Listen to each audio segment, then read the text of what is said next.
Subscribe because it is free. The Zarnathi Empire did not send invitations. It deployed infiltrators.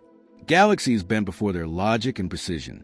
Earth, cataloged as Primitive Type Blue Carbon System 293. A. Required no fleet, only a spy. A single observer confirmed what was already assumed. This species was too fractured, too emotional, too bound by meat and ritual to resist assimilation.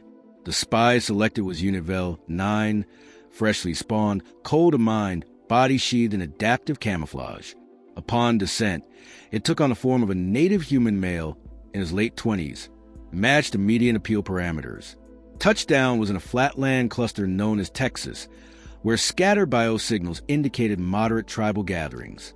14 minutes after arrival, Vel 9 was offered a red solo cup and handed a chunk of scorched protein by a man in a foam hat shaped like a cow.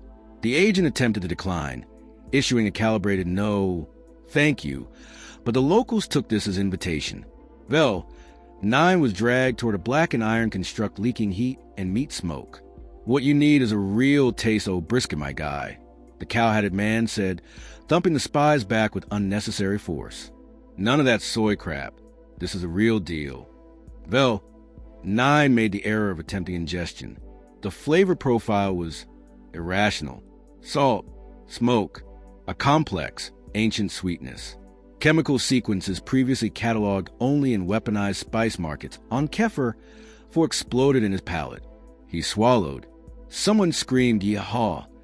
and fireworks exploded somewhere, though no holiday was recorded.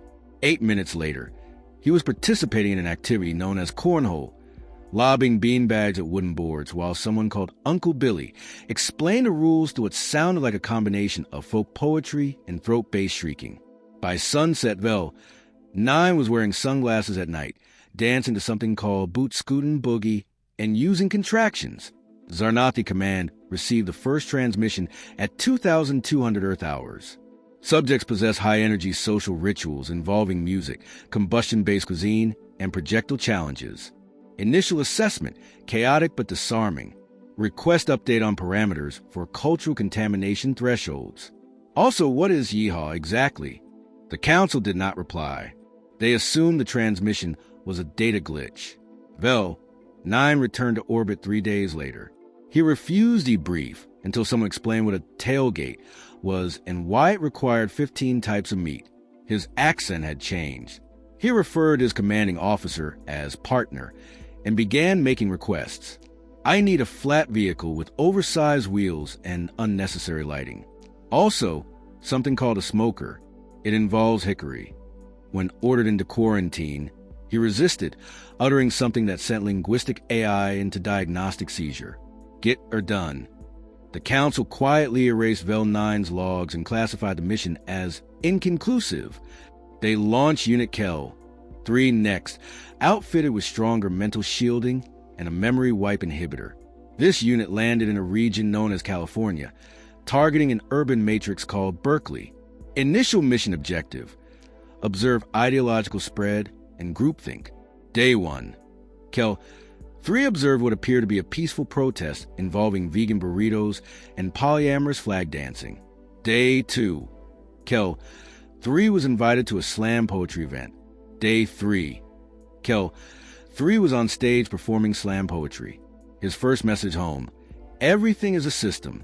Language is a prison. Reality is subjective. Also, these mushrooms talk.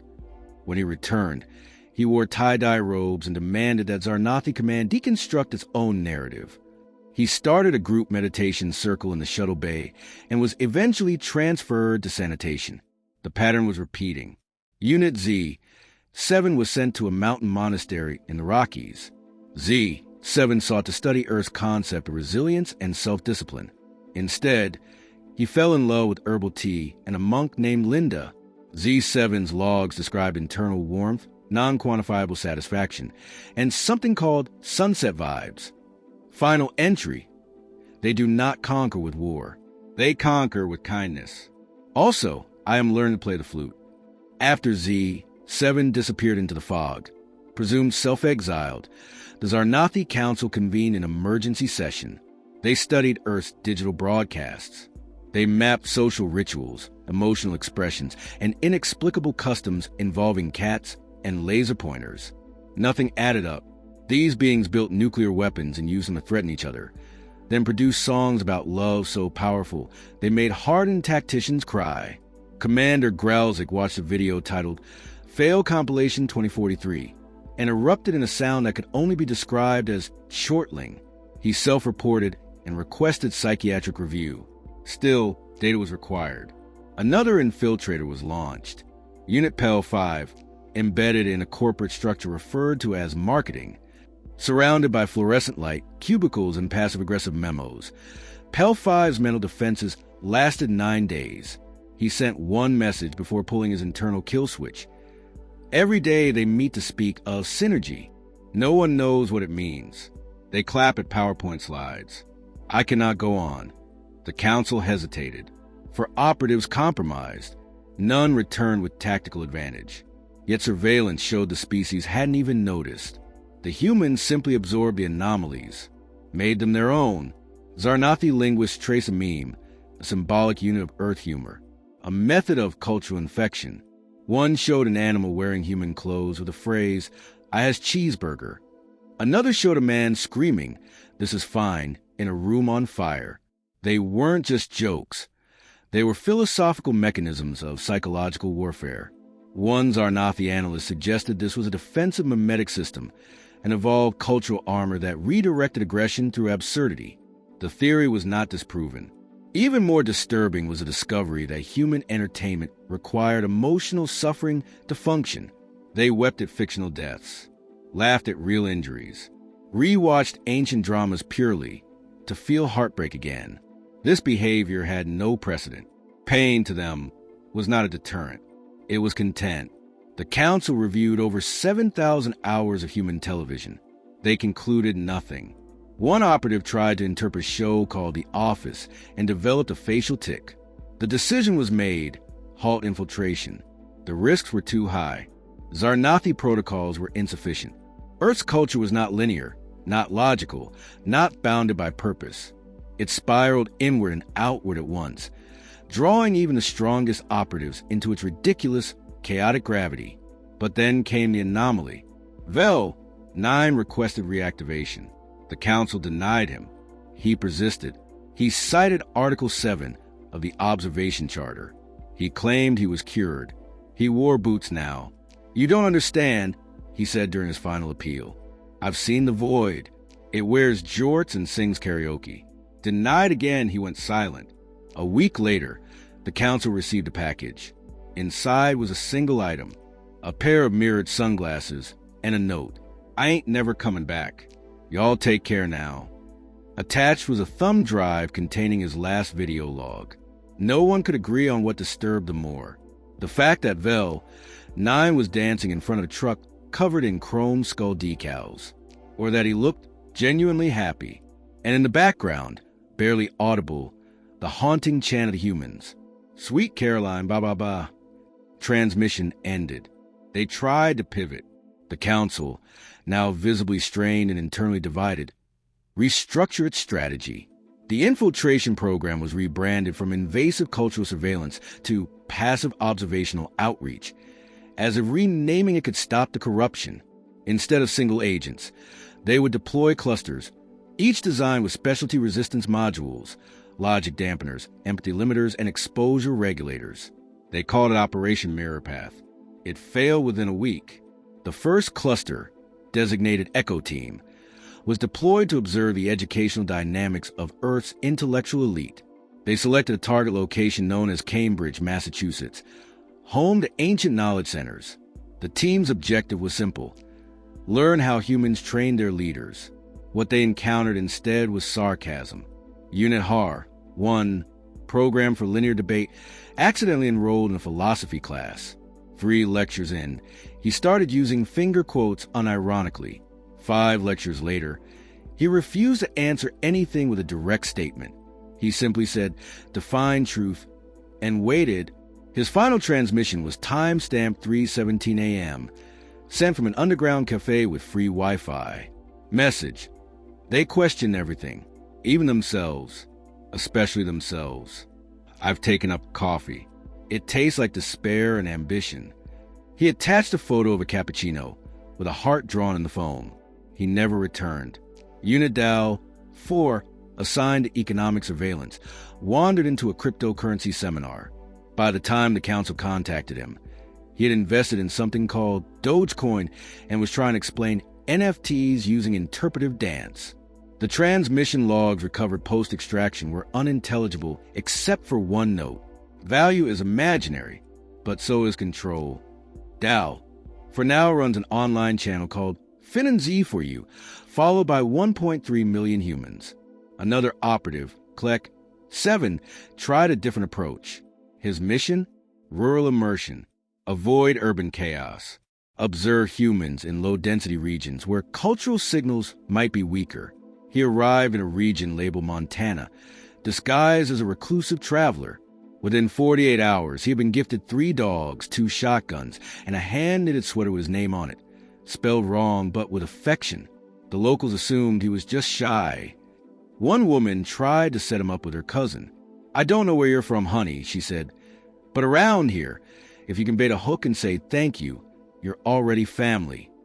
Klek 7's psychological integrity didn't collapse. It dissolved. He wrote a country song. Title, "I Saw the Sky and It Looked Like Home." It went viral on Earth's primitive but potent data hive, YouTube.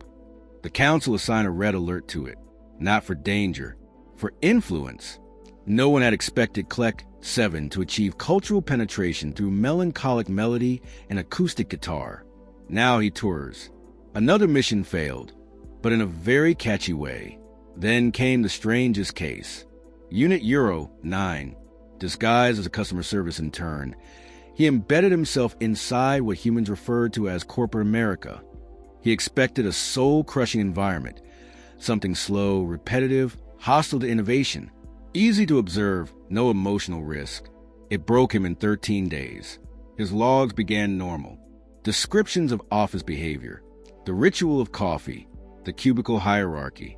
Day 5, they say things like touch base and circle back, but no one is moving. Day 7, I ask what we do here. No one knows. There are graphs. They clap for graphs. Day 10, I submitted an idea. They created a committee. The committee died in a meeting. No funeral. Day 13, I was promoted for surviving. I now manage the person who trained me. She weeps softly when she thinks I'm not watching. Then silence. They found Euro 9's last image broadcast. A blank stare into a screen with the phrase, "Per my last email, typed 18 times and never sent." His expression was one of quiet, internalized horror. He never spoke again. That transmission became required viewing in every Zarnathi Academy. They called it the spreadsheet incident. It should have ended there, but it didn't. Instead, Earth began affecting the Council indirectly, not through its agents, but through its data. The analysts had taken to watching Earth entertainment to understand the failures. What began as research quickly became something else.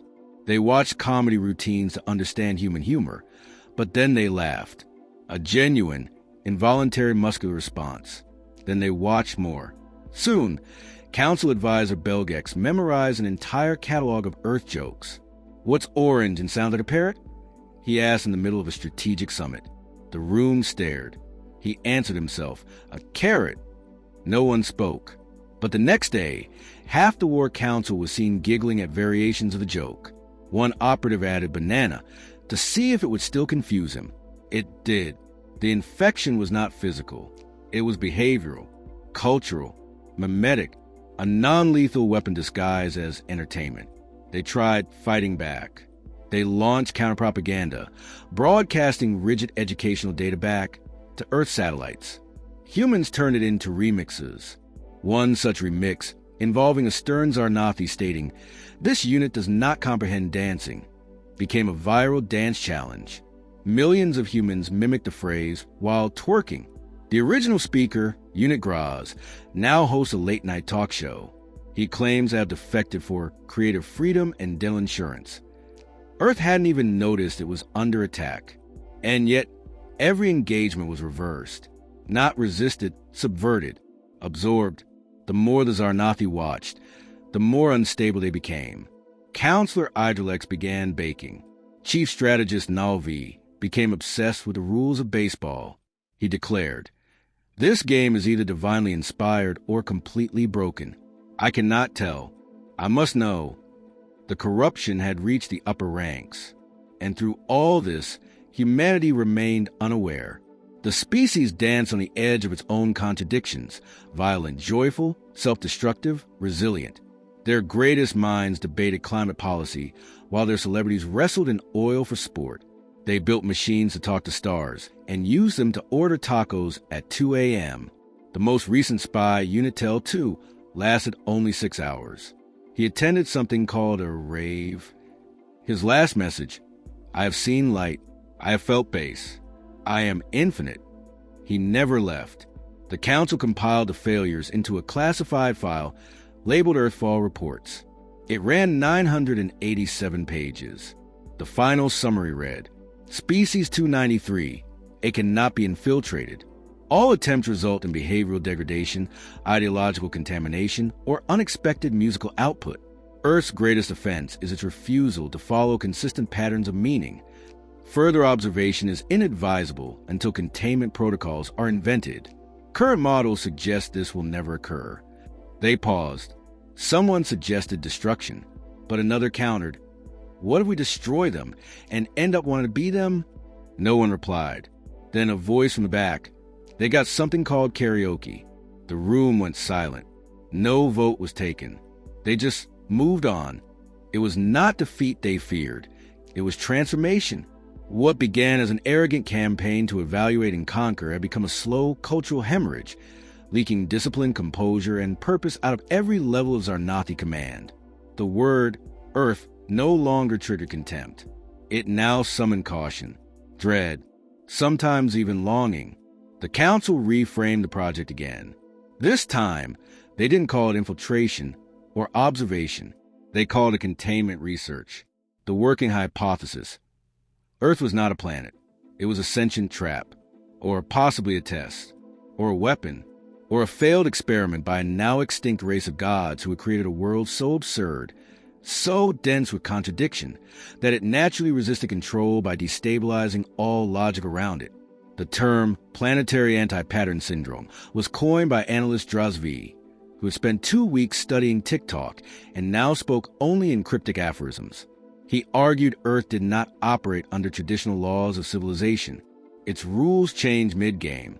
Humans appeared to form governments just to defy them later. They created cultures specifically so they could rebel against them in increasingly ironic ways. They didn't evolve to survive. They evolved to disrupt survival, just to see what would happen. Dropping another spy wasn't going to help. So instead, the Zarnathi turned inward. They gathered every recorded log from failed agents and pieced together patterns. What emotions had triggered the collapse? What human concepts were too dangerous to approach directly? What moments could be repeated, studied, tested? And that's when the anomaly was discovered. A recording, half deleted, buried in a corrupted drive from an early mission. Unit VIN 6 had gone dark in a suburban sprawl outside a megastructure called Walmart. Not unusual. Many units had failed in or near Walmart. But in the middle of his final log, he said something no other agent had said. They made me laugh, and I didn't know what I was laughing at. The sentence was examined by 17 AI layers. It meant nothing, or everything. It was illogical to experience pleasure without comprehension. And yet, here it was raw joy, divorced from analysis. The Zarnathi had never laughed without understanding. They ran the experiment. A test group of 10 controlled minds was exposed to the same stimuli VIN 6 experienced in the final 24 hours before disappearance. The result? 1 wept. 3 attempted interpretive dance. 2 tried to start a barbecue indoors. 4 refused to go back into stasis, citing vibes. Worse, each of them mentioned a human phrase the council had been trying to ignore for weeks. Let people enjoy things. This wasn't just a behavioral pattern. This was a philosophy, a virus of permission. Earth allowed people to be flawed, inconsistent, selfish, creative, loud, obnoxious, and somehow they still built. still thrived, still connected with each other through pain and humor and shared absurdity. They allowed failure. They celebrated failure. On stages, on screens, in books, even on awkward family holidays. To Zarnathi minds raised in perfection, in the mandate of flawless conquest, this was heresy made flesh. And it worked. That was a terror. It was working. They tried to identify a central figure, some core human leader shaping the madness, but no such thing existed.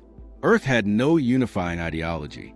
The planet was 1,000 ideologies screaming at each other across forums, social networks, and dinner tables, and then somehow showing up to volunteer cleanups after natural disasters. They saw a politician collapse in scandal, only to return 3 years later selling motivational podcasts. They saw a reality star become president. They saw a man build a spaceship for fun and crash it on camera and receive sponsorship for another. No one knew what the humans were doing, least of all the humans. The growing theory in the High Council was that Earth ran not on structure, but entropy, directed, joyous entropy. Its systems were made to collapse gracefully and respawn in strange new ways. Its people evolved not to dominate, but to endure. Somehow, this made them more dangerous than any warlike species. They didn't win by fighting. They won by absorbing. Throw an idea at them, they'll remix it. Toss them a failure, they'll meme it. Attack their icons, they'll turn them into ironic t-shirts. And worst of all, they forgave. Nothing stuck forever. Nothing was final. They changed, apologized, moved on. This was not weakness. It was a superpower. Analyst Rel. 3 summarized it best in a whisper, just before deleting herself from the records. They are chaos with soul, and chaos with intent could never be predicted. One final effort was made, not a field mission, but a long-distance signal experiment. They sent a controlled philosophical broadcast, encoded in the highest form of Zarnathi logic. A challenge. Define your purpose in 10 words or less. Respond with clarity. Respond with unity. They aimed it at every major human broadcast station simultaneously. They received 15.8 million replies. No two were the same. Some were earnest, to love, to build, to leave it better. Some were sardonic, vibe until further notice. Some were incomprehensible, to talk about it. And one just said, 42. The council shut down the transmission. The diversity of response wasn't the problem.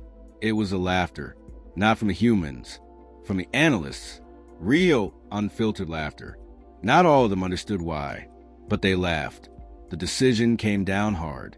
No further missions. No further analysis.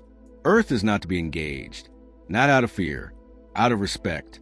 Because this strange blue planet, with its contradictions and chaos and brilliance, had done what no empire could predict. It broke the mirror the Zarnathi held to the galaxy. It showed them something they had not seen in 1,000 conquests. Not superiority, not dominance, just joy.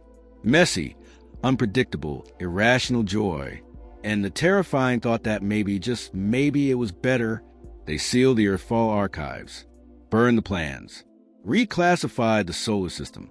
They named it not a threat, but a sanctuary. Let it be what it is, said Commander Growlzik in a rare, unscripted address. Let it remain untamed. They are not like us, and perhaps that is why they matter. The room was silent. Then, softly, one of the advisors repeated a phrase learned from a failed agent, voice low and reverent. Sweet Caroline. Ba-ba-ba. No one knew what it meant, but it felt true. Commander Growlzik volunteered before anyone could stop him.